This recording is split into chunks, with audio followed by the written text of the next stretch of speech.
Recibimos y le damos la bienvenida a esta parte de la entrevista VIP al profesor licenciado Rafael Tavera, quien es parte del Juan Taveras. Yo quiero saber dónde salió Rafael.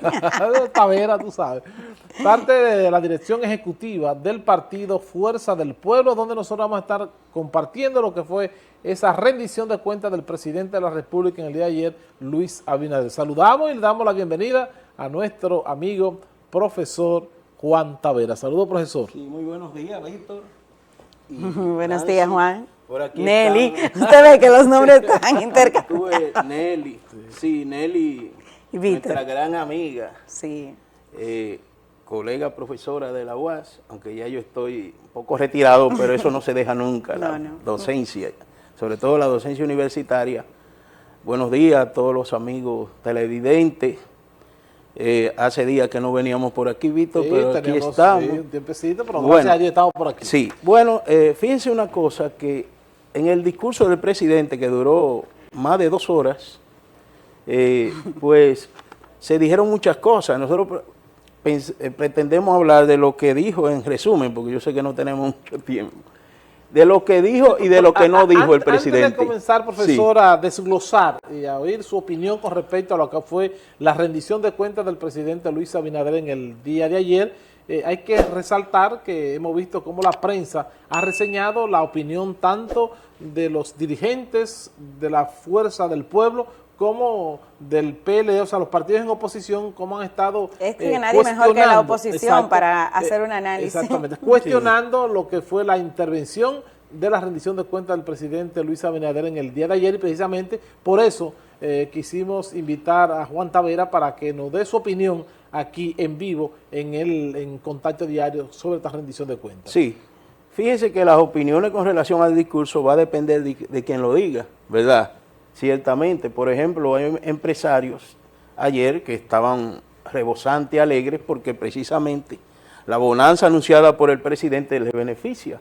Hay que ver la población, cuál es su reacción.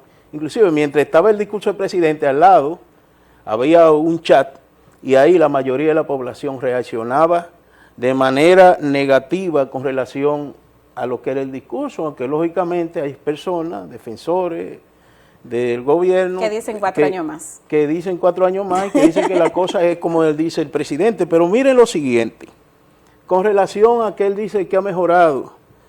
Por ejemplo, él habló de un dato que es con relación a lo que es la pobreza monetaria y de los asuntos de la estabilidad del nivel de precio. Pero resulta lo siguiente, aunque habla que la pobreza monetaria ha disminuido desde un 23 a un 25% aproximadamente, de un 25 a un 23, pero resulta que es contradictorio con relación a la situación que vive la gente. Se basó sobre todo en lo que es la ayuda del gobierno y destacó lo que son los 1.650 millones, 1.650 pesos que se duplicó la tarjeta que antes era Solidaridad y ahora es Supérate. Pero resulta que una señora del servicio de una casa me dijo que los 1.650 pesos que ella recibe, que tiene la tarjeta Supérate, les rinden menos, y así mismo me lo dijo, que los 850 que le daban antes de haberse duplicado en el año 2021, que fue que se duplicó. Y eso es evidente, precisamente, fíjense, el costo de la canasta familiar, el promedio, en el año 2020 era 36.093 pesos. Y para el principio de 2024 es de 44.927. Es decir, ha habido un aumento en el costo de la canasta familiar de 8.844, casi un sueldo mínimo. Entonces, otro dato que el presidente no dijo, aunque habló de que se ha disminuido la relación de la deuda con relación al PIB de 51 a 49, sin embargo, la deuda externa del país en dólares ha aumentado de 39.000 y más en el año 2020 a más de 54.000 millones, es decir, estamos hablando de 15.249 millones de dólares más en estos 3 años y meses. Entonces, pero otro dato, que el presidente hablaba de que no va a haber hoyo fiscal en esta gestión. Sin embargo, miren, la deuda del Banco Central, porque cuando habla de hoyo fiscal es a raíz del año 2003, tenemos que recordar la crisis bancaria en el gobierno de Hipólito Mejía, pues se absorbió la deuda que tenían los bancos, Banite, Crédito, con los ahorrantes, y entonces eso generó una deuda que la asumió el Banco Central, pero entonces la responsabilidad de pagar esa deuda es con la finanza pública, o sea, con los recursos de los impuestos y demás recursos que recibe el gobierno para pagar esa deuda. Pero miren lo siguiente, ese déficit cuasi fiscal, o sea, la deuda de Banco Central, estaba en el año 2020 en 624.104 millones de pesos. ¿Y ustedes saben a cuánto subió? Ahora mismo está en cerca de 1 billón. 1.082 millones de millones. O sea que entonces eso significa que la deuda en estos 3 años y algo del Banco Central ha aumentado en más de 438.000 millones de pesos. Oigan eso. Entonces, pero con relación a lo que es a propósito de la inflación. ¿Y esas deudas son buenas o malas? Porque algunas veces son justificadas a través de proyectos de inversiones, sí, otras bueno, no. Ahorita lo de las inversiones vamos a hablar ahorita, a propósito de eso, porque hablaba de inversiones de 120.000 millones de pesos. Pero vamos a terminar con esta parte. Con relación a la inflación, al crecimiento de la economía, que él habla que entre diciembre de este año es de 4.2 y ahora va a ser 5.2 en enero fue el crecimiento económico. Sin embargo, él estaba para dar el informe del año 2023, que fue 2.4 el crecimiento de la economía, cuando la CEPAL inclusive había estimado, ellos decían menos de 4.6 a principios del pasado año, en enero, la Comisión Económica para América Latina de las Naciones Unidas decía eso. Sin embargo, terminó con 2.4. Pero lo extraño del caso es que el presidente, no sé cómo fue que calcularon, habla de un crecimiento promedio entre 2021 y 2023 de 6.23%. Sin embargo, el crecimiento del año 2022 fue 4.9 y el de 2023 2.4. Entonces, ¿cómo va a dar promedio? O sea, yo no sé si fue que lo sumaron, porque el promedio es, usted suma y divide. Suma los 3 años y lo divide entre 3 y le da el promedio. Y ese promedio no da 6 puntos y algo como él decía. Entonces, y con relación a esta parte de las inversiones que ha hecho el gobierno a propósito, tenemos algo. Pues se habla de 120.000 millones. Pero ustedes saben cuánto, si hablamos de los 15.000 millones y más adicional que el gobierno ha cogido prestado desde el 2020 hasta acá, si usted lo multiplica por la tasa actual de 58.75, eso da más de 800.000 millones de pesos. Y el gobierno ha dicho que entre obras concluidas y la que tienen ejecución ha realizado 120.000 millones de pesos. Eso significa, a propósito de la pregunta que me hacía ahorita, que de los más de 800.000 millones de pesos que el gobierno ha cogido prestado, ha ejecutado un 13%. O sea, 120.000 viene siendo como un 13%. Profesor, de ese monto que el gobierno ha cogido prestado, amén, aparte del presupuesto que el gobierno ha manejado, de más de $1 billón de dólares en todo este proceso de presupuestación en los últimos 3 años. O sea, además de la deuda, del dinero cogido prestado, que se supone que gran parte de ese dinero debe ser para inversiones públicas, sin embargo, solamente se ha invertido 13%. Entonces, ¿a dónde ha ido a parar ese dinero? El restante, digamos, 86, 87% de ese dinero prestado que se ha cogido en este periodo de 3 años. Yo sé, en eso hay que estar claro, que el papel de la oposición es precisamente ese, o sea, cuestionar, criticar, claro, y hacer oposición.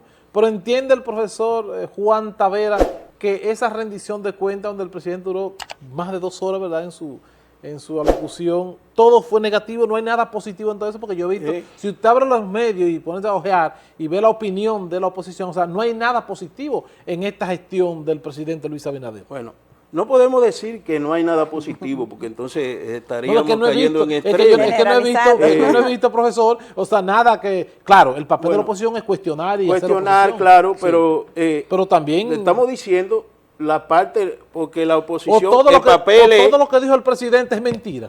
no podemos decir que es mentira, porque hay información con respecto a lo que se refiere a, digamos, a la parte institucional, que uno no puede negarlo, en educación, se han hecho inversiones. Ahora, hay que ver si esas inversiones han tenido el impacto en términos de calidad. Yo digo, porque eso es, las inversiones se han hecho. Ahora, ¿qué impacto ha tenido en términos de bienestar de la población? Que es lo que nos interesa a nosotros, porque bueno, las inversiones se han hecho. Ahora bien, en obras de infraestructura, que el mismo presidente señalaba, es una parte nada más, o sea, la parte positiva es 13 de 100 en términos de inversión pública con el dinero prestado. Por eso digo, hay una parte positiva, pero de un 13% con relación a 100. ¿Qué significa eso? Entonces, hay algo también con respecto a lo que es el crecimiento, a propósito del crecimiento de la economía. El presidente destacó el 3.9% de crecimiento del sector agrícola. Y fíjense lo siguiente, y hablaba de 17% de crecimiento en los plátanos, 27% en raíces y tubérculos. Pero ven acá, los plátanos en el año 2019, ¿cómo estaban? Si ustedes se recuerdan, ¿cómo estaban los plátanos? Yo me recuerdo que estaban a 10 pesos las unidades, podía subir a 12, y en la capital podía subir a 15 pesos en escasez. Pero si usted compara Y quizás 2020 con también el gobierno de Balaguer, estaban mucho más baratos. Yo creo que eso es una tendencia en todos los gobiernos. No, pero no es tendencia, las cosas vayan porque subiendo. ellos hablan de estabilidad. O sea, si hay estabilidad de precios, eso se supone que los precios de los productos estar ahí por 4 tienen años que igual. mantenerse relativamente iguales o aproximados. De eso que estamos tratando. Claro, en el tiempo, la evolución de los precios cambia, Sí, pero es lógico. Pero estamos hablando de solamente 3 años, un gobierno que dice que se ha mantenido estable la inflación en promedio de un 4.5%. Mostró una gran inversión en turismo. Entonces, la yuca, por ejemplo, destacaba, ha aumentado en un 19%, 17%, entonces, ¿y cómo está la yuca? ¿Cómo estaba la libra de yuca en el 2020 y a cómo está ahora? Entonces, ¿y a dónde se ha ido ese crecimiento? Porque además los productores se están quejando de bajo nivel de rentabilidad y dicen que están quebrados, y los productores de arroz también, que se habla de un crecimiento de más de un 15%, que lo destacaba el presidente. Pero aún así, el pollo, 30%, ha crecido la producción. Si se supone que la producción ha aumentado un 30%, ¿cómo es posible que en el 2020 el precio del pollo, a principios de 2020, estaba a 50 pesos la libra y ahora está a 80 y 85 pesos? Entonces, es ahí, y eso es lo que siente la población. O sea, ¿por qué la población, como tú decías, destaca muchas cosas negativas? Precisamente porque, oye, los presidentes lo que tienen que hablar con la verdad. Claro, es un presidente que está en campaña y por eso trata de evidenciar cosas positivas de su gobierno. Entonces, pero sin embargo, eso se puede revertir en contra del mismo gobierno, tanto en el proceso electoral como hacia futuro también. Pero que ahora, profesor Juan, se tuvo la oportunidad de penalizarlo en las recién pasadas elecciones municipales y eso no fue lo que se evidenció. Pero penalizar, ¿qué? Si el 78% de la población no fue a votar. Entonces, esa es una señal de cómo anda la gente en términos de su satisfacción con el gobierno. Pero la Junta dice un 53 y algo de atención y sí, Leonel dice un 78. Sí, pero es en función de la cantidad de personas, de más de 8 millones de personas de votación, votó menos, ciertamente de menos de un 50. Ahora bien, hay otro elemento que influye ahí. Por ejemplo, en San Francisco, ¿de cuánto fue la votación? 147,000 y algo. Se supone que debieron votar aquí más de 60,000 personas. ¿Cuánto votaron? Entonces, no más de un 35% votó aquí en San Francisco. ¿De cuánto fue la abstención? De 65. Y así en gran parte del país fue una abstención muy alta. Abstención influida por las acciones del gobierno de compra de cédula, y no es un invento. ¿Usted cree que eso no se repite el 19 de mayo? Más de 700,000 cédulas compró el gobierno para que la gente, pero sobre todo para que mucha gente no fuera a votar, no es para que solamente votaran, fue al revés. O sea, se influyó para que la gente no fuera a votar. Pero, profesor, si bien es cierto que Sí. tal vez la mayor cantidad, de ser cierto... Sí, pero yo digo que es una simpatía muy débil de una gente que no vaya a votar por eso. Pero de ser cierto lo de la compra de cédula, es lógico que quien inició la mayor cantidad es donde mayor recurso hay. Pero la denuncia se hace que fue de parte y parte que hubo la compra de cédula. Además de eso también, profesor, hay que resaltar que lo poco atractivo de las elecciones municipales, también hasta por los mismos candidatos que se llevan. O sea, hay una serie de situaciones que hay que analizar que no solamente es esa parte. Eso sí, es poco atractivo, pero además no fue la compra de cédula. Oye, por eso que estoy diciendo... Y yo te voy a poner un ejemplo en Vistelvalle. En Vistelvalle había una casa, que nosotros le llamamos casa de acopio, alrededor de los recintos, que hicieron un montaje diciendo que había compra de cédula y era falso. Eso era falso. O sea, se hizo para justificar la compra masiva de cédula. Fueron a hacer montajes en algunos lugares para fines de decir que había compra de cédula, pero eso es evidente. Cómo andaban personas del gobierno, ligadas al gobierno, comprando cédula de manera masiva. Eso no me lo invento yo, eso en los barrios se veía de manera abierta, de manera sin reparo, o sea, sin ocultarlo, era abiertamente, cerca de los recintos ponían mesas. Porque del lado que se haga, eso debe ser cuestionado. Y penalizado. Y penalizado. Ahora bien, eso no es nuevo en las elecciones. No es nuevo, pero hay un sector que siempre su práctica ha sido esa, y yo no estoy de acuerdo con la compra de cédula. Claro que no. De ningún lado Claro que se dé, porque así no se gana, así se pierde. Claro. Entonces, pierde el país en términos de deterioro del sistema democrático, desde el punto de vista ético y moral. Entonces, un mal ejemplo, sobre todo a los jóvenes, que se le está dando con eso. Ahora, la débil, y Nelly decía algo con relación a la débil participación, es que en unas elecciones municipales hay mucha gente que no tiene mucho interés en participar, y más aún en una situación como esta, como describíamos, la situación como está la gente ahora, en términos del poder adquisitivo del dinero, el problema de que cuando la poca propuesta de los candidatos, de los partidos, sí, también, profesor, también, pero el supermercado, cuando la gente va al supermercado, al colmado y ve eso, entonces, si el gobierno, con su accionar, inclusive de recursos que movió, debió ser mayor la participación, es más, el porcentaje que sacaron los candidatos del gobierno debió ser más alto en términos de la cantidad de recursos. También, se habla de 5.000, 10.000 millones de pesos invertidos en eso. Pero también, profesor, si el descontento es tal, también debió haber sido mayor la participación. No, pero es que te estoy diciendo que es unas elecciones municipales, ahora en elecciones nacionales que se puede medir eso. Claro, entonces... Ahí sí podemos hablar. Además, el principal líder de la oposición, que sigue siendo Leonel Fernández, principal líder de la oposición, aunque quisieron crear una percepción falsa con relación a eso, no estaba en la boleta municipal, está en la boleta nacional. Ahora lo van a ver. Ahí es que se va a ver así, cómo andan las cosas. Y se curó en salud diciendo que estas elecciones no iban a impactar para la venidera. Sí, pero en definitiva, antes de los resultados, él lo señalaba, Leonel, en una entrevista, que necesariamente las elecciones municipales